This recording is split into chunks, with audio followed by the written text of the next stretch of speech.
түрк тилдүү деп жүрөт бизди. Биз түрк тилдүү эмеспиз да. Ошол эле жанагы эмненин Радловдон кийин ким эле жанагы Бартольд. Бартольдтун сөздөрү бар да. Бу кыргыздар башында түрк болгон эмес деп. Өзүнчө тил бол. Ошол кыскасы мынабу азыркы түрк тили деген нерсе жеке менин көз карашымда бирөө кабыл алат, бирөө кабыл албайт. Кабыл албаса таарынбаймын. Жаман көрсө жарма сурабайм алардан.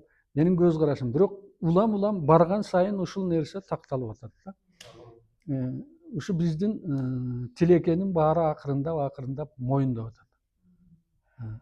Анан ошондо эле бир топ нерсесин билген экен да. Айтматып көргөн экен. Анан өткөндө да мен айттым эле. Ошо Чыңгыз Төрөкуловдун эрте кетип калганы, биз үчүн, кыргыз үчүн чоң кайгы болду, трагедия болду. Эгер азыр көзү тирүү болгондо, ошол кишинин оозу менен, ошол кишинин аты менен тарыхты дагы, тилди дагы көп нерсени тактап, бизди тааныбай аткан коңшу колоңдорго, тияк буякка түрк дүйнөсүнө